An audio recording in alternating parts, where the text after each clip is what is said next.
all seated, may I say, Excellencies, ladies and gentlemen, good morning. From the bottom of my heart, I mean it. Good morning. My name is Jerry Ajolodo. I am a delightful son of the motherland Ghana, and I welcome you with warmth and fervor to this reflective forum. Here, as proud Africans committed to deepen the values of democracy and stamp out unconstitutional governments. Shortly, we'll be joined by our guest of honor, the President of our Republic and the official party. Allow me to spell out a few house rules. If you're here with your phones, I ask that you please put them on silent to avoid any interference in the course of this event. The restrooms are located outside. Please beckon any of our ushers and they'll be glad to assist. We have free Wi-Fi that I'll make available shortly. Ladies and gentlemen, if you feel dehydrated, please beckon any of our enough water to keep you hydrated in the course of this event. This opening ceremony is scheduled to last no more than an hour upon the arrival of our guest of honor. Everything will proceed on time, on point, and on message. We have translation devices which will be translating in 4 major languages, 1 for English, 2 for French, 3 for Portuguese, and 4 for Arabic. Please extend a hand to any of the technicians at the back, and they'll be glad to assist you in that regard. While we wait the arrival of the President of our Republic, it is my joy to invite you to lend your attention to the screen for a short documentary on today's event. Enjoy.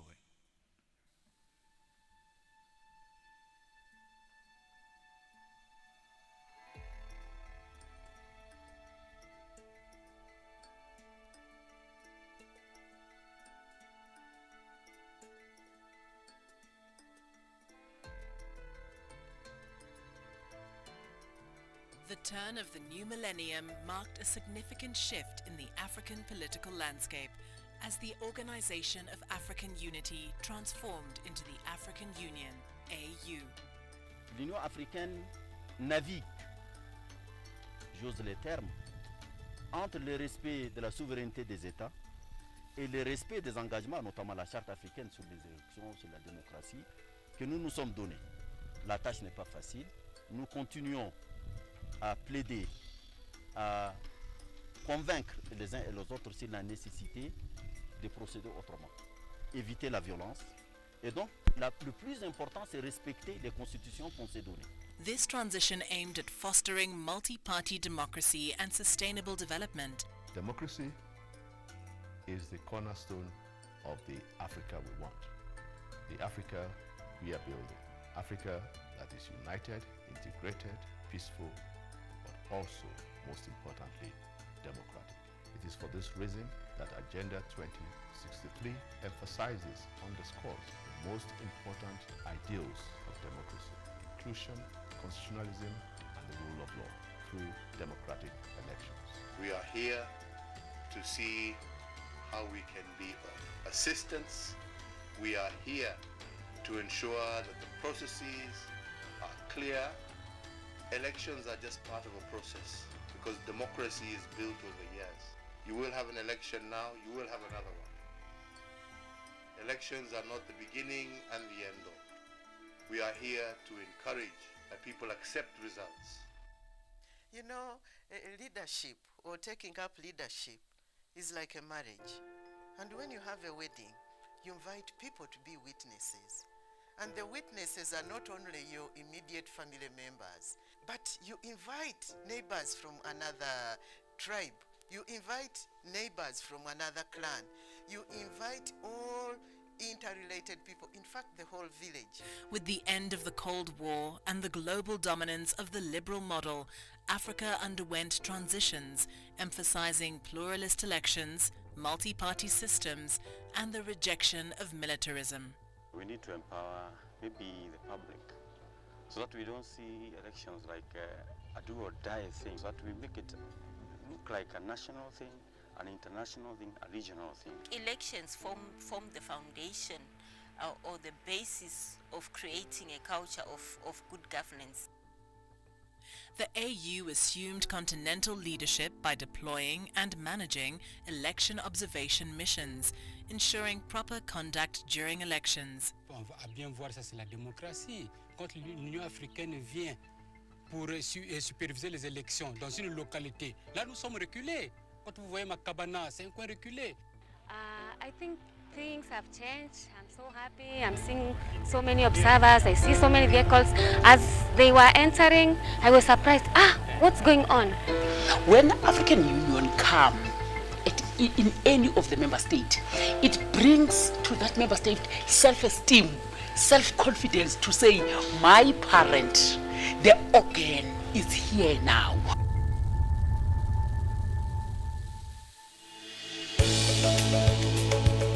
Since 1989, 561 election observation teams and 20,067 African observers have been deployed to oversee presidential, legislative and general elections. Faida ni nyingi sana ambazo zinatokana na Umoja wa Afrika kupeleka ujumbe wa usimamizi wa uchaguzi katika nchi mbalimbali za kidemokrasia. Eleição deixam-se críticas e recomendações. Mesmo quando as eleições correm bem e há muita coisa a louvar, mas sempre existiram críticas e recomendações que servem para melhorar a preparação das futuras eleições. شاهدت كيف يعمل الاتحاد الإفريقي، كيف يتم تنظيم تلك البعثات ومشاركة والاهتمام بمشاركة المرأة تحديدا والعنصر النسائي كان غالب أكثر على البعثات، وذلك اهتماما من مفوضية الاتحاد الإفريقي بدور المرأة وتمكينها على كافة الأصعدة. Election observation missions, AU-EOMs, take various forms, with short-term observers, STOs, deployed for 10 to 15 days, and long-term observers, LTOs, for extended periods, forming the backbone of comprehensive election cycle monitoring.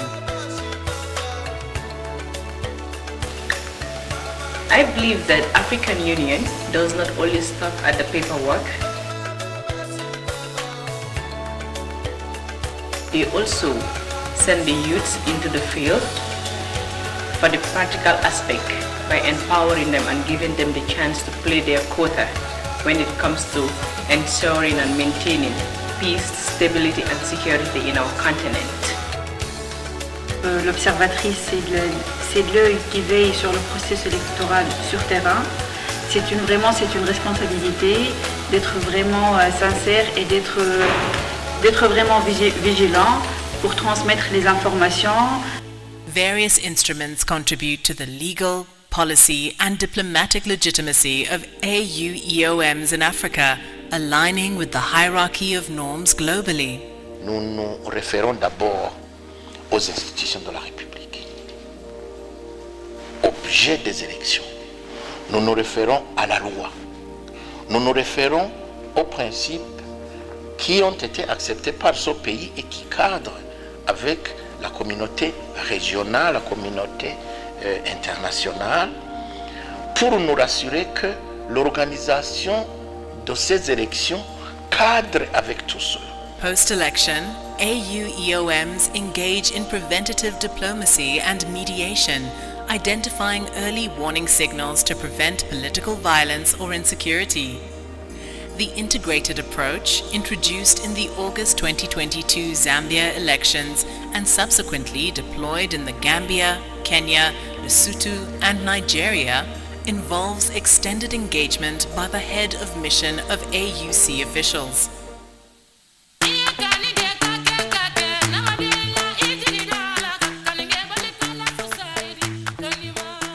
We are so happy for you to come here. We are grateful. We thank you. We are safe. As we see you, we are safe. African Union, you have done a very great job. May God bless you. May God bless you so much. Thank you. Under the AU flag, serving in various member states, holding democratic elections month after month, year after year, remain independent-minded, diligently focused, displaying the avowed commitment of the AU leaders and peoples to building the African renewal to achieve the African transformation, showcasing the new generation of politically empowered and progressive women and youth.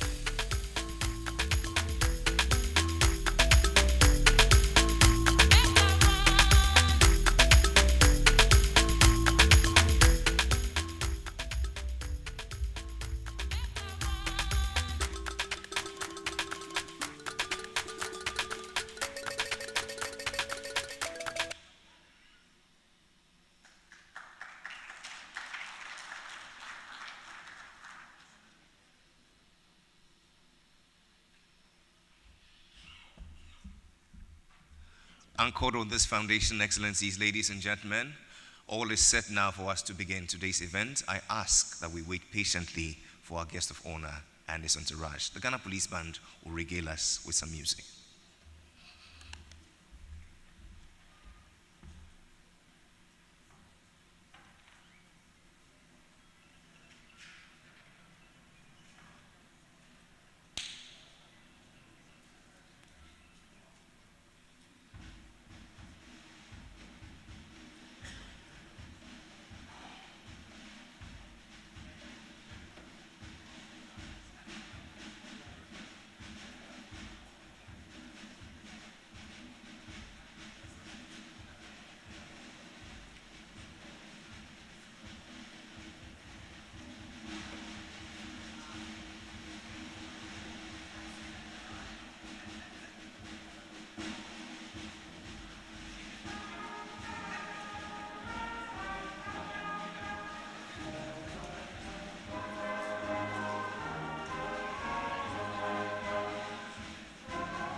Excellencies, ladies and gentlemen, the President of the Republic of Ghana, Nana Addo Akufo-Addo.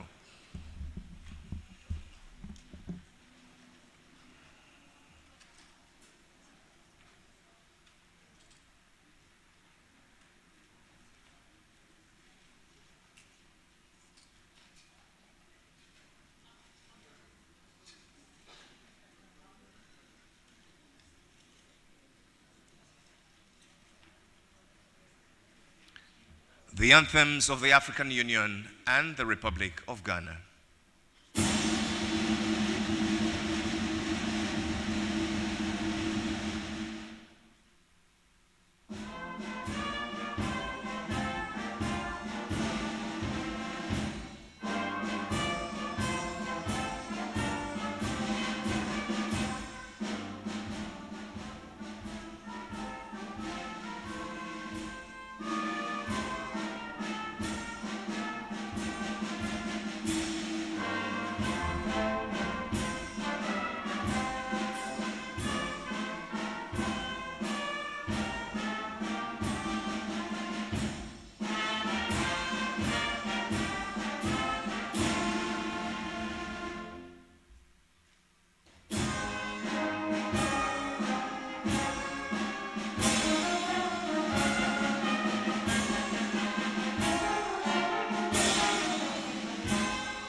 We ask for the peace and the blessings of the great God of Mother Africa to be our portion this morning. Amen. Please be seated.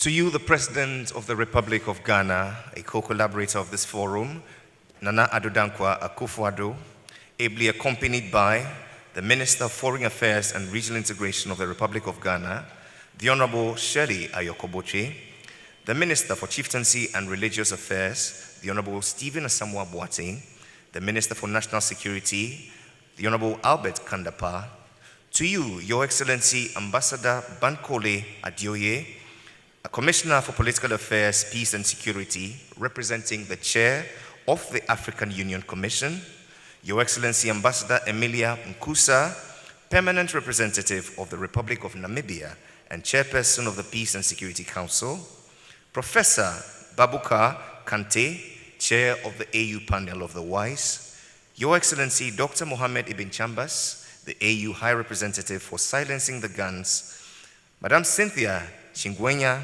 African Union Youth Ambassador for Peace, Southern Region, to you, Your Excellency Damitien Labi Chingching Bija, President of the ECOWAS, Vice President of the ECOWAS Commission, to you, Your Excellency Pafe Onanga Avanga, Special Representative of the UN Secretary General to the African Union, Excellencies, Heads of Mission, distinguished delegates, members of the press, ladies and gentlemen, good morning and welcome to Accra, Ghana, and for the second African Union Reflection Forum on Unconstitutional Change of Government.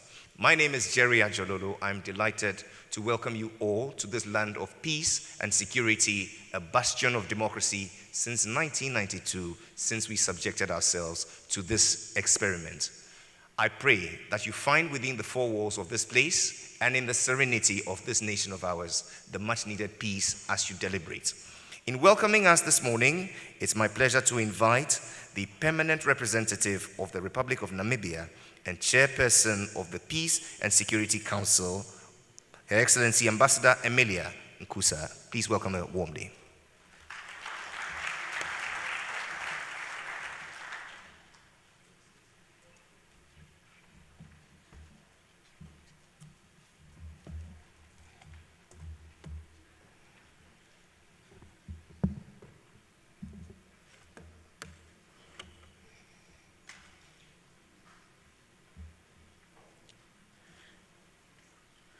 Your Excellency Nana Akufo-Addo, President of the Republic of Ghana, ministers present here, Your Excellencies, members of the Peace and Security Council, Your Excellency Ambassador Bankole, Commissioner of Political Affairs and Peace and Security, Excellency Prof. Babakar Kante, Chairperson of the Panel of the Wise of the AU, Vice President of ECOWAS Commission, distinguished representatives of various AU organs, RECs and REMs, distinguished partners and invited guests, ladies and gentlemen, good morning to you all. Allow me first to express my sincere gratitude to the government of the Republic of Ghana for the warm reception accorded to the PAC members and all other participants since our arrival in Accra. We thank you, Mr. President, for enabling that. It is my honor to speak today in my capacity as the Chairperson of the Peace and Security Council for the month of March 2024. To contribute to the critical issue of unconstitutional change of government, a challenge that has been hampering our continent for more than 3 years now. The continent has witnessed the resurgence of military coups in the past 3 years.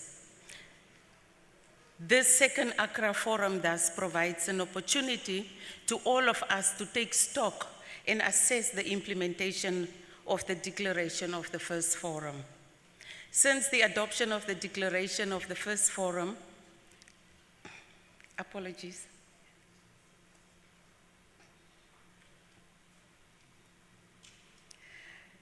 So is technology.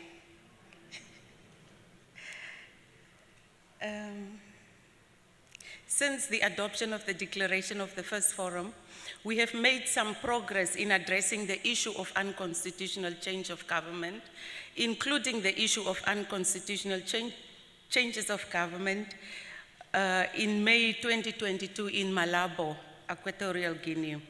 You will agree with me that we are still facing serious challenges of unconstitutional change of government. In March 2022, when we met for the first Accra Forum, we had 4 AU member states under suspension from the activities of the AU due to unconstitutional change of government.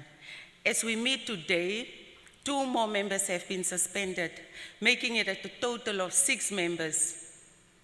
This means that since we last met, coup d'etats have increased on the continent. Also, several attempted coups were made which did not succeed. Thus, this requires from us all to redouble our efforts in addressing this challenge.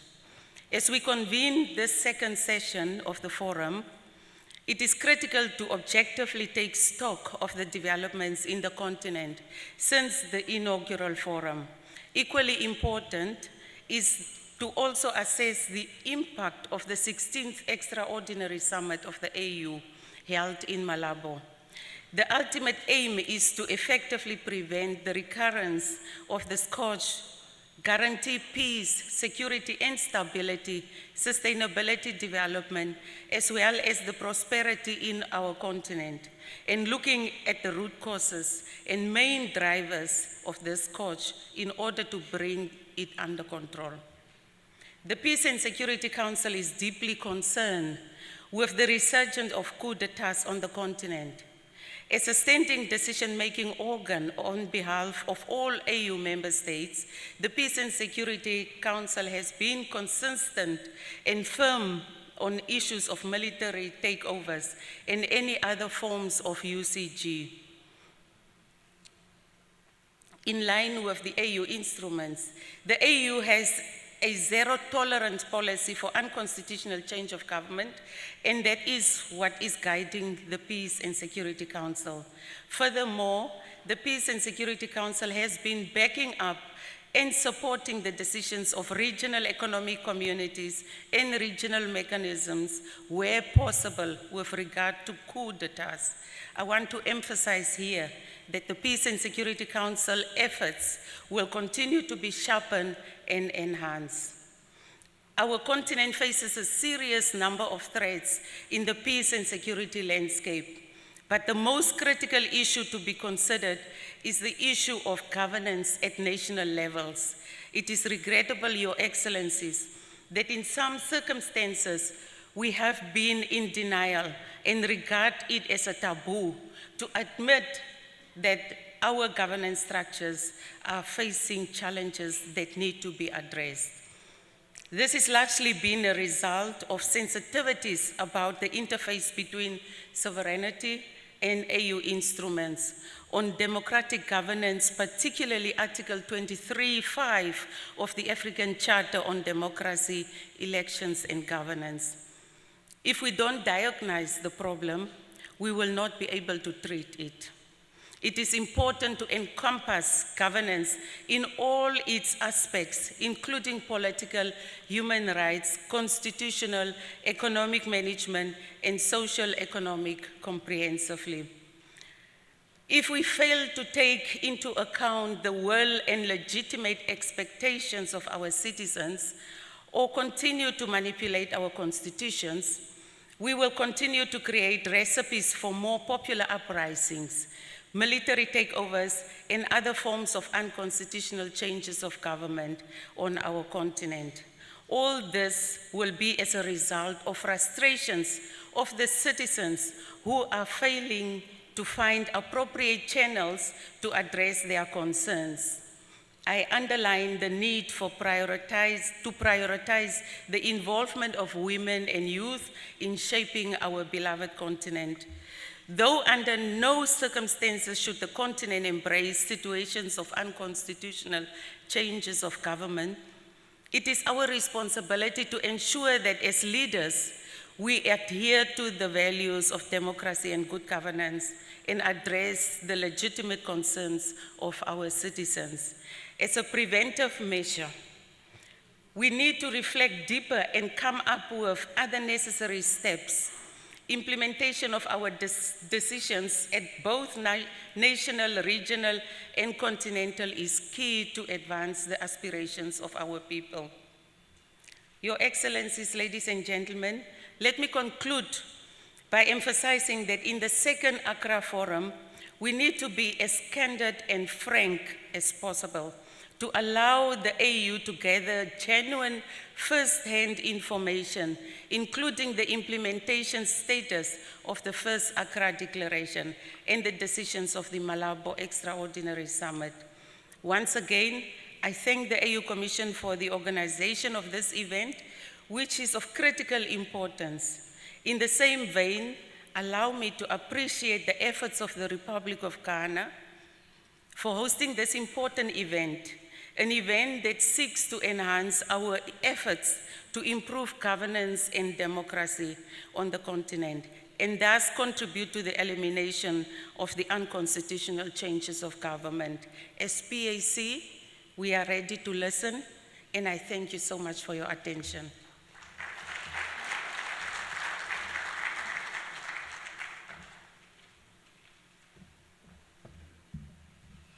We're grateful to you, Your Excellency Ambassador Emilia Mukasa, for that note of welcome.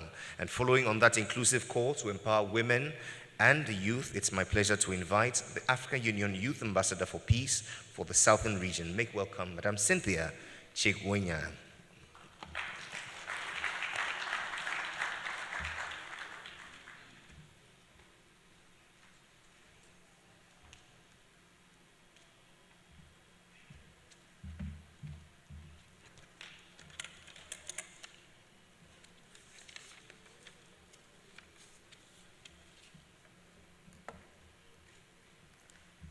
Your Excellencies, distinguished participants, ladies and gentlemen. While preparing my remarks for today, I contemplated the experience from which I would draw my reflections, either as one of the 5 African Youth Ambassadors for Peace, or on my work with political parties as a program coordinator at the Konrad Adenauer Stiftung.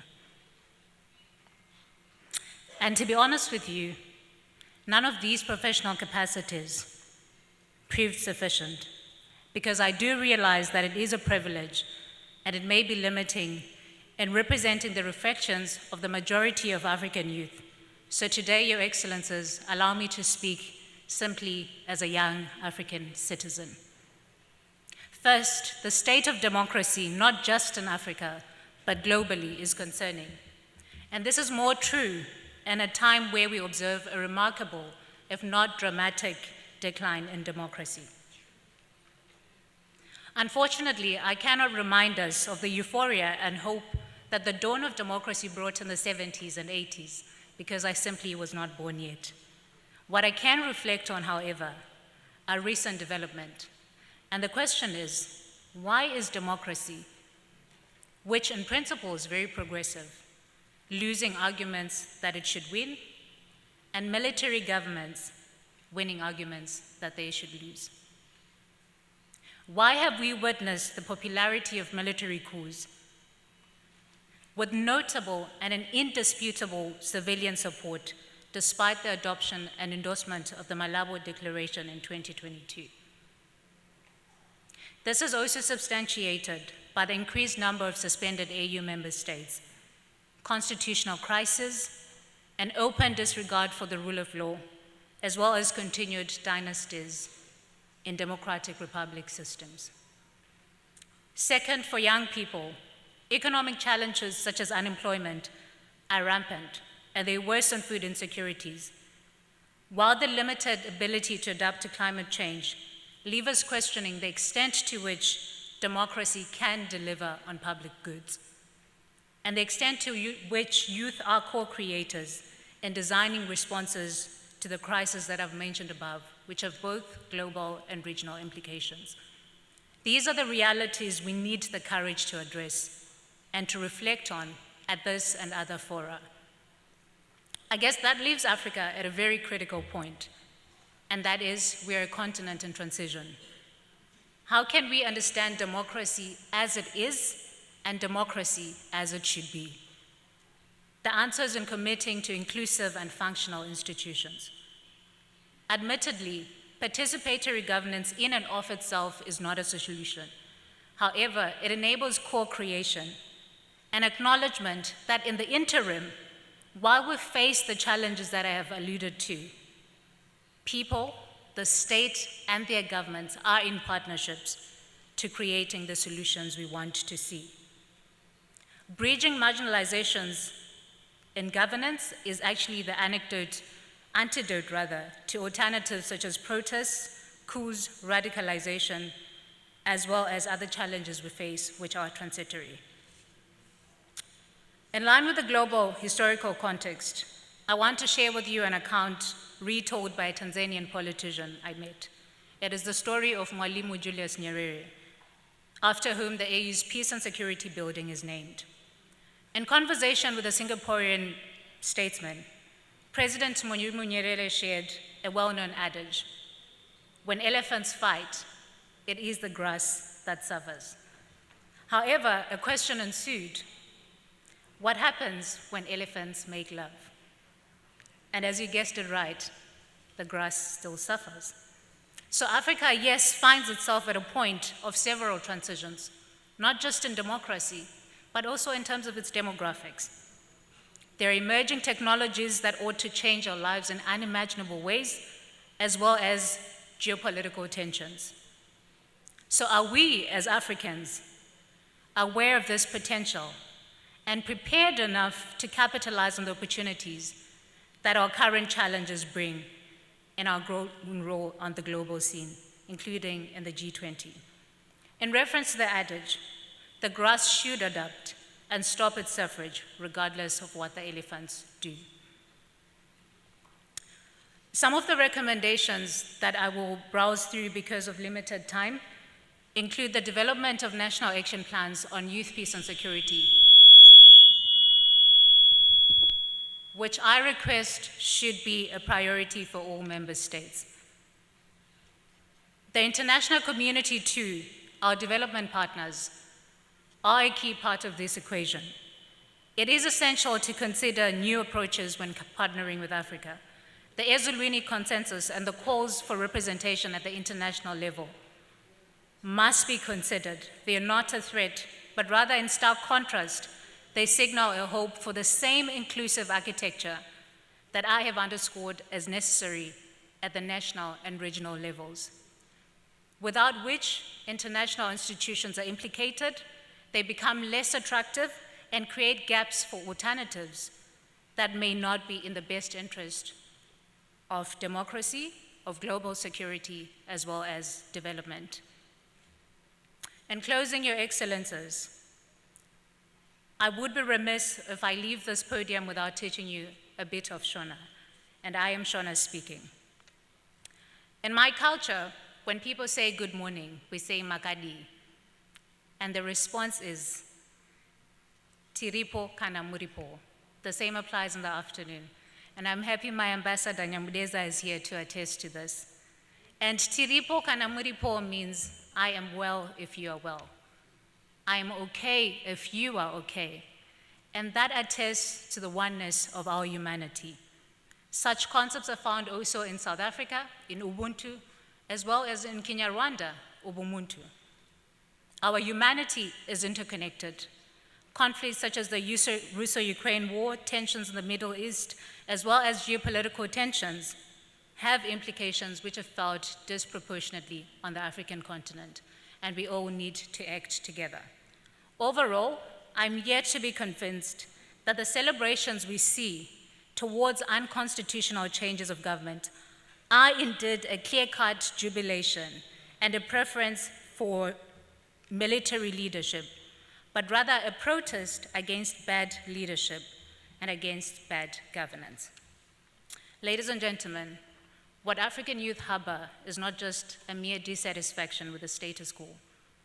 It is a hope for a different reality, and a signal that maybe in protest, we can finally realize aspirations for a peaceful and prosperous Africa. The onus is on you, our leaders, to direct that hope and that energy towards what we rightly know is sustainable, and that is neither military rule nor civilian impunity. May God bless Africa. Thank you.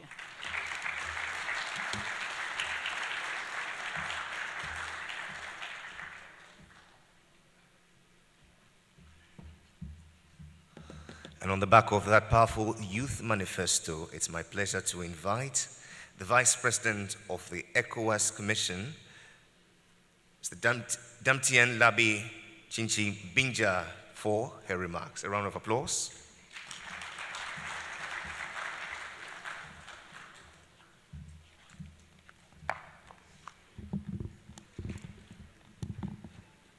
Your Excellency, President Nana Akufo-Addo, President of the Republic of Ghana, Your Excellencies, esteemed guests, ladies and gentlemen, all protocol observed, it is truly my pleasure and honor to deliver this goodwill message on this auspicious occasion of the second edition of the Forum on Unconstitutional Changes of Government in Africa. I would like to start by expressing the appreciation of the ECOWAS Commission and that of the African Union Commission for inviting us to co-organize this event. Together, we would like to sincerely thank the government and the people of Ghana for hosting this event, and for the second time, which demonstrates unflinching support to the tenets of liberal democracy and good governance in Africa.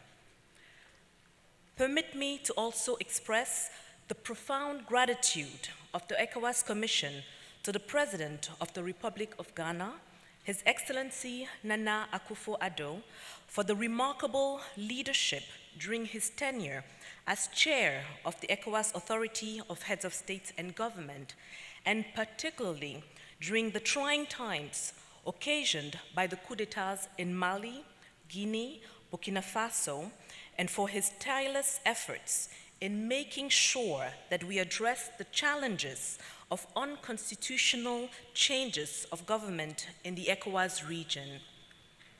Though the ECOWAS region is presently going through a difficult period due to recent political dynamics in the region, we remain resolute and confident that with collaborative efforts, we will work through the challenges and emerge as a stronger and more cohesive region.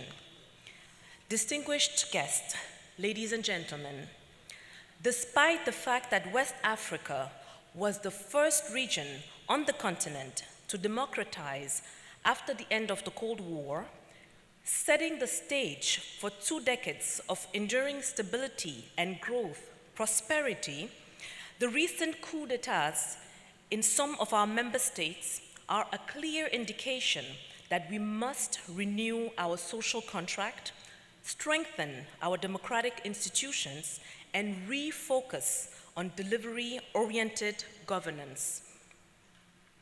Of the 9 coups experienced in Africa between 2020 and 2023, 6 took place in West Africa alone. In addition to these coups, there have been other attempted coups within some member states in our region. The resurgence of coup d'etat is perceived largely to be attributable to concerns around lack of inclusivity and accountability in governance and decision-making processes. The strain in the social contract between the governed and the government appear to be the reason why the recent coup did not elicit widespread visible public opposition. Rather, citizens in the affected member states welcomed the military juntas with jubilation, believing that the change may usher in better conditions than those experienced under the democratically elected governments. There is therefore the need for the relationship between citizens and governing bodies to be strengthened. It is interesting to note that Afrobarometer reports have shown year after year for the past 2 decades that an overwhelming majority of West Africans favor democracy to any other form of governance. Your Excellencies, distinguished guests, ladies and gentlemen, unconstitutional change of government is not only limited to coup d'etats. It encompasses any maneuver geared towards the manipulation of constitutional norms and instrumentalization of the judiciary and legislature. This is in conformity with the principle of zero tolerance for power obtained or maintained by unconstitutional means enshrined in the 2001 ECOWAS Supplementary Protocol on Democracy and Good Governance. A key endeavor of the ECOWAS Commission is to strengthen our regional normative framework to be responsive to the realities in the region. Currently, the Commission is working to finalize the review of the 2001 Supplementary Protocol on Democracy and Good Governance with the intention to safeguarding constitutionalism, democratic values, as well as capacitating the ECOWAS Commission to respond appropriately and proactively to address unconstitutional change of government in all its manifestations. Your Excellencies, distinguished guests, ladies and gentlemen, it is my hope that our deliberations at this forum will explore innovative approaches that will chart the path forwards, renewing the consolidation of democracy and good governance in our region. I thank you very much for your kind attention. Medawa Sepa. Thank you.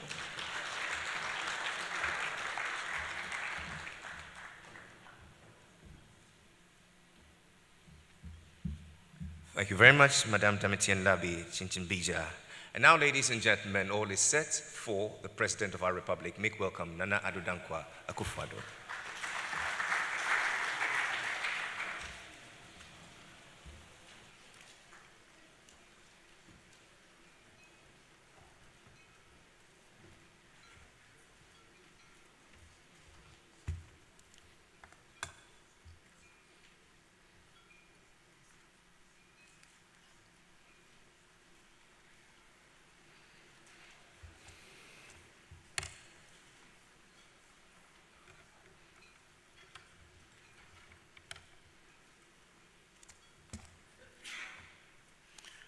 the Minister for Foreign Affairs and Regional Integration, Minister for National Security, the Minister for Chieftaincy and Religious Affairs, the Special Representative of the United Nations Secretary General to the African Union, Chair of the AU Panel of the Wise, the AU High Commissioner, High Representative for Silencing the Guns, AU Commissioner for Political Affairs, Peace and Security, the Permanent Representative of the Republic of Namibia, and Chairperson of the Peace and Security Council for the month of March 2024, Vice President of the ECOWAS Commission, African Union Youth Ambassador, representatives of international and civil society organizations, members of the diplomatic corps, fellow Ghanaians, fellow Africans, ladies and gentlemen.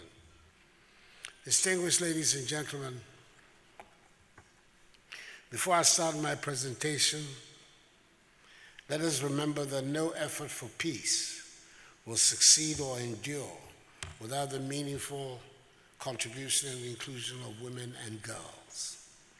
As we're still in the month of March, within which we celebrated International Women's Day, may I please ask all of us to raise our hands in applause to recognize the contribution of our women in the search for peace and stability on this continent.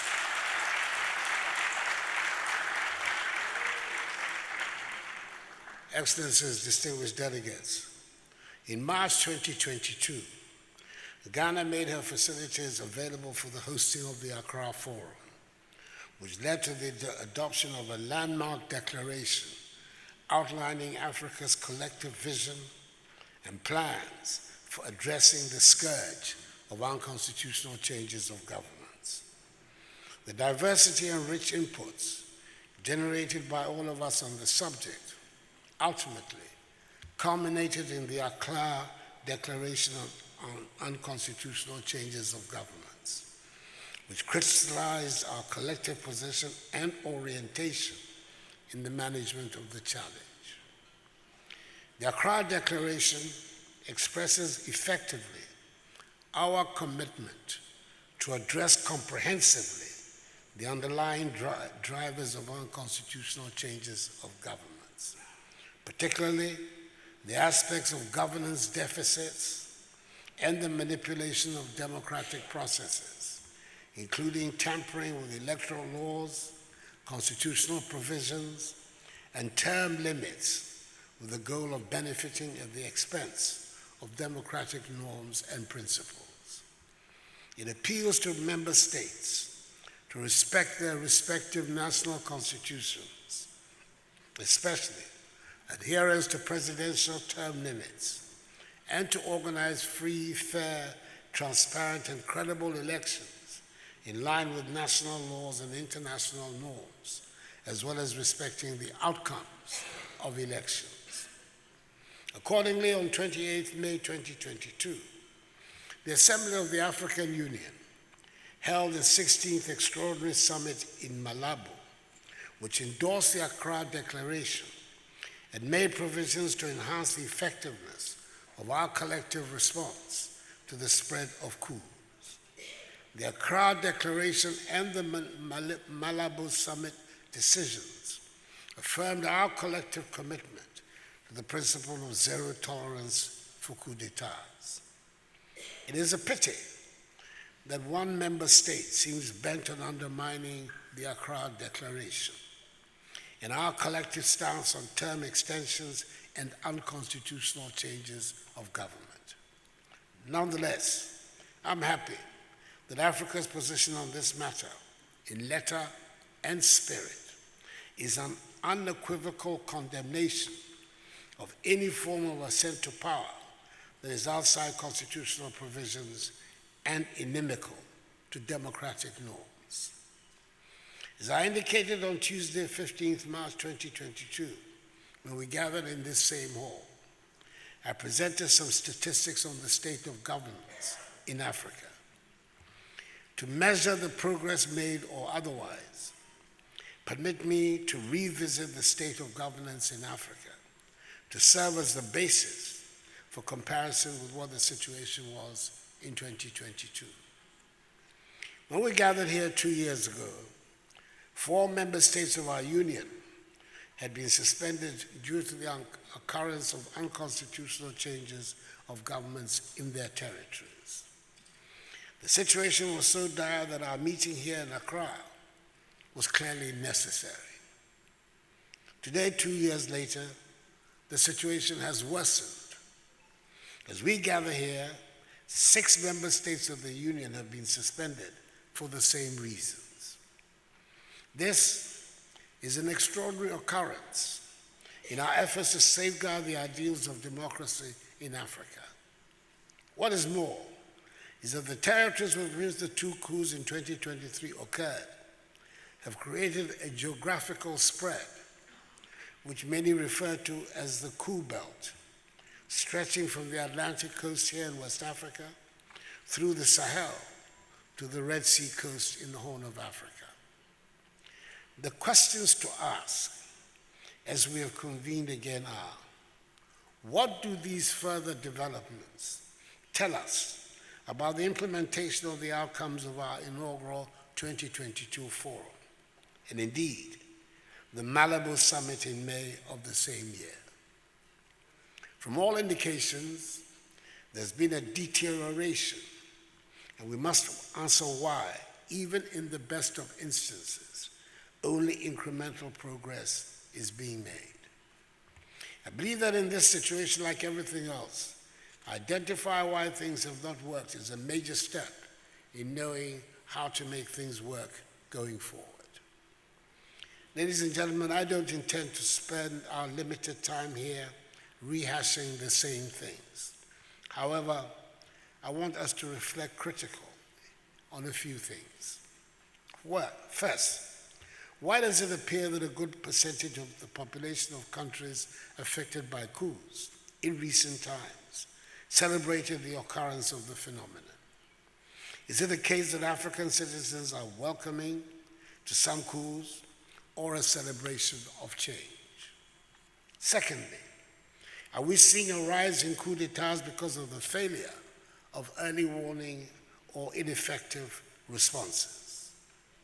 Thirdly, given that these coups d'etats are taking place in sovereign states, what are the realistic and practical preventative and responsive measures that our multilateral institutions should consider, given the obvious limitations emerging around existing practices and norms?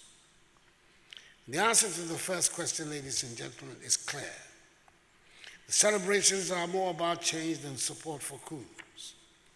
Various research institutions, including the Kofi Annan International Peacekeeping Training Center and the Institute for Security Studies, have shed light on this.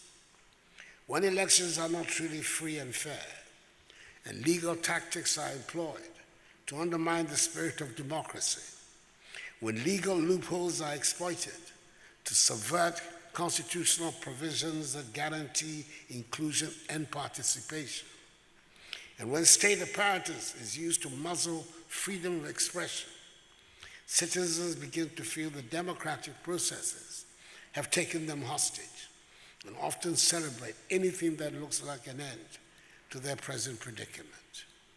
The answer is simple. Our people simply want to enjoy the true dividends of democracy. Second, there's plenty of early warning information. Every country has intelligence services, and these agencies report on the threat and risk profiles of our countries, regions, and continent. We have early warning architectures at the regional and continental levels. These are complemented by the Committee of Intelligence Security Services of Africa, CISA. So why are we still failing to arrest the situation of unconstitutional changes of governments on our continent? Is there a disconnect in the flow of information between these structures and decision making? Or are we allowing the politics of decision making and the pursuit of national interests to stand in the way of action? Excellencies, In this regard, what can we do differently? I think that we need our secretariats, elected officials, international civil servants, think tanks, and civil society actors to provide policymakers with innovative and practical recommendations. Given the complexities associated with addressing the challenges we're confronted with, one cannot be prescriptive. However, the one thing that is critical and for which we need our multilateral institutions to make significant investments is relationship building. There must be a critical group of individuals within and outside the multilateral frameworks that our AU officials should be able to call upon to engage and co-generate response options when necessary to de-escalate crises. Permit me to commend the AU Commission for the comprehensive report on peace and security it presented to the Assembly of the Union in February. But I want to challenge you to go further than the diplomatically couched recommendations to provide the Assembly with critical points on what they must do. There is a reason why the ensuing discussions on the report are held in camera. Our secretariats cannot tell us what they think we want to hear. That approach has not changed anything to date. We need to explore new territories. They must discharge their mandates to tell us what we need to know by speaking the truth to power. It is important to note that multilateral institutions are only as strong as how member states make them. And when sovereignty becomes a shield, rather the enabling framework for protecting citizens and the Constitution, it is problematic. Experience has taught us that even though external support is essential for accountability, it is ultimately national institutions, structures, and processes that can effectively elicit compliance for our collective norms and frameworks on governance, democracy, and constitutional rule. The AU and our regional bodies must invest in developing our national institutions and empowering citizens with the requisite knowledge to demand compliance and accountability from their governments. In saying this, I'm also aware of the grave danger some of those who have dared to engage at the national level face.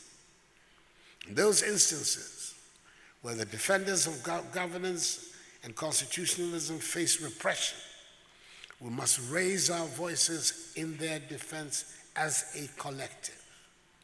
We cannot abandon the messengers we send when they are confronted with danger because of the messages they deliver.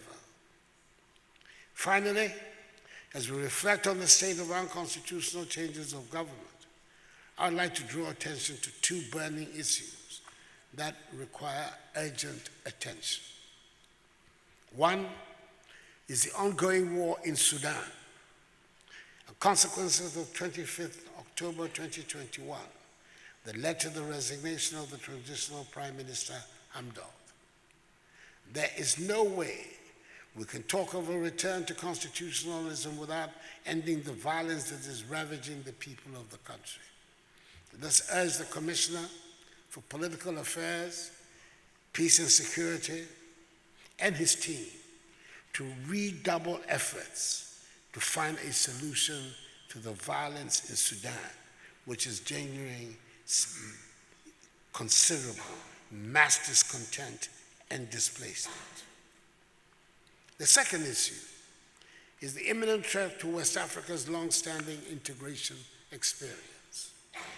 Your Excellencies, ladies and gentlemen, the interlinked nature of our security in all its dimensions means that we need all hands on deck.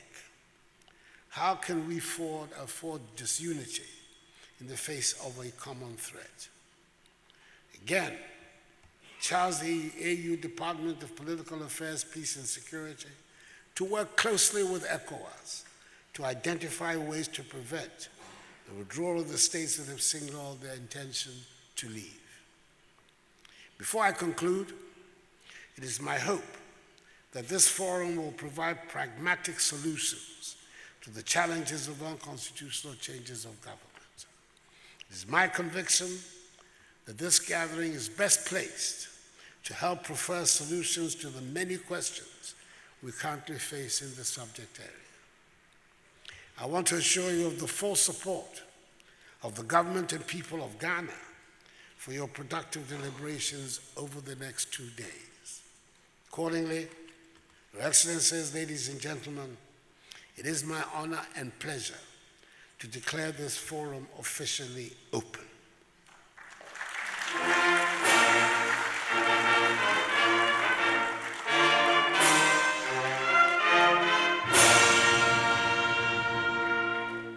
May God bless us all, Mother Africa, and our homeland Ghana, and make them great and strong. I thank you for your attention. Ladies and gentlemen, Excellencies, the President of our Republic, Nana Addo Dankwa Akufo-Addo.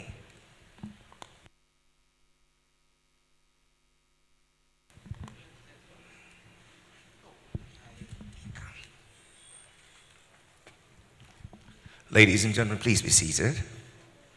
One more time, a round of applause.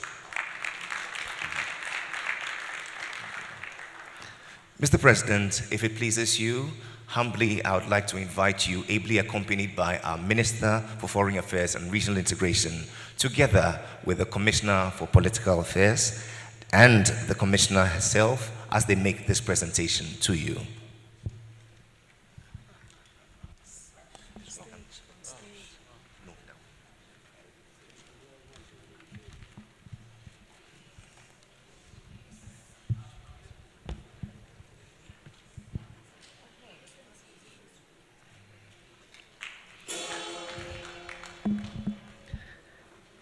And in equal measure, Mr. President, if it pleases you, we would also like to make a presentation to the Peace and Security Council.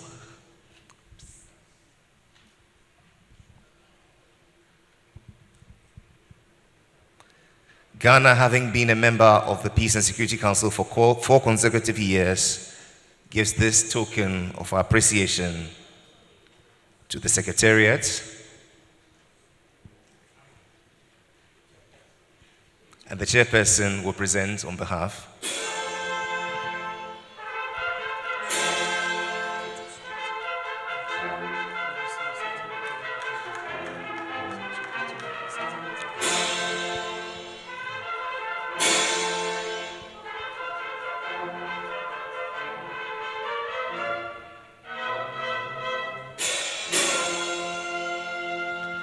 And now, Mr. President,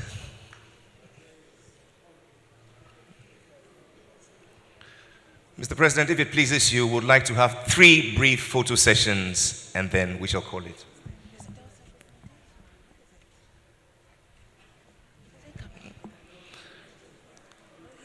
May I invite all the speakers to please join in this photo first.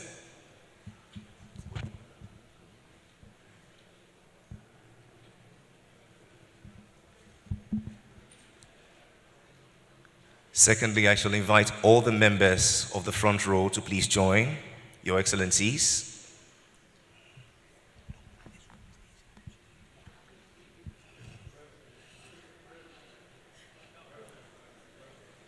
The members of the AU Peace and Security Council, please, you're next. I invite you upstage. All the members of the Peace and Security Council, please come upstage.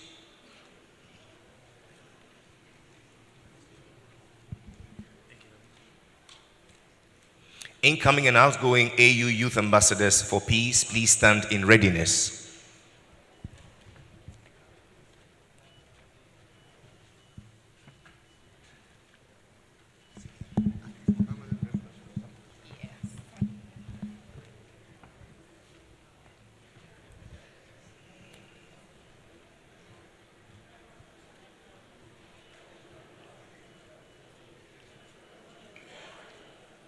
Incoming and outgoing AU Youth Ambassadors for Peace, please follow up. Thank you, members of the AU Peace and Security Council. Let's make way for the youth ambassadors.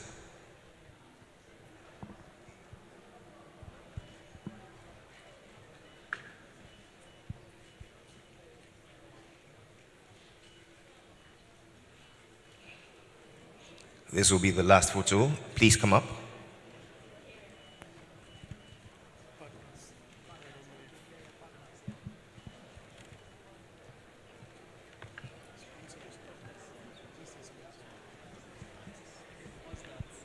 All our partners, please fall in. All our partners, humbly we invite you for the last photo.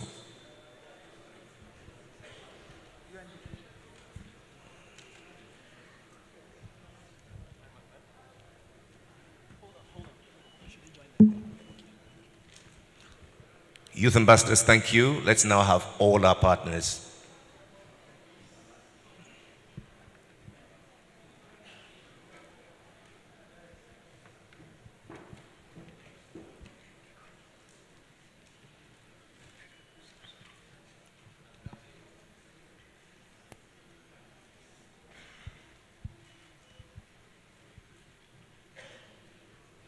Humbly I ask that we all take our seats and receive the final anthems as we say goodbye to the President of our Republic.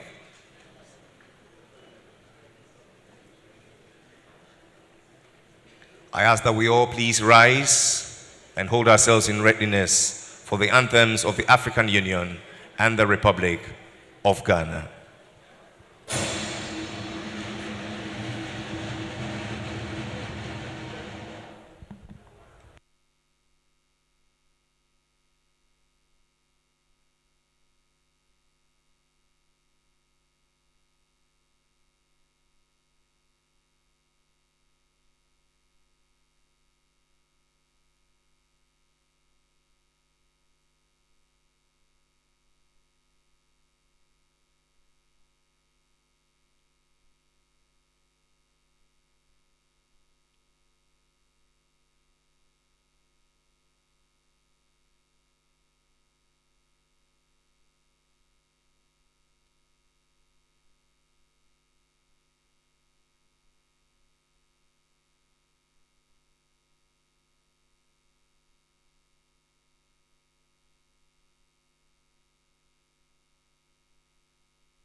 May God bless you, the President of our Republic. May God bless us all and our homeland, Africa, and make her great and strong.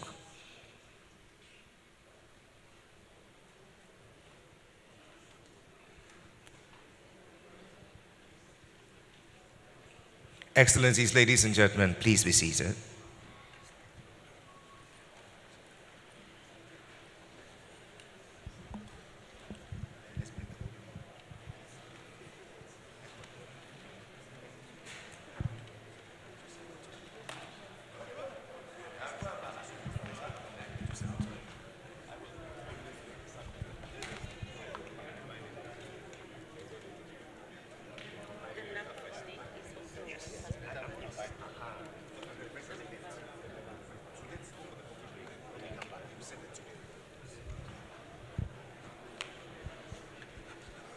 Excellencies, ladies and gentlemen, up next is the second plenary, but before that, we have coffee and tea in the lobby. We shall break for 20 minutes and reconvene for the second plenary. Thank you.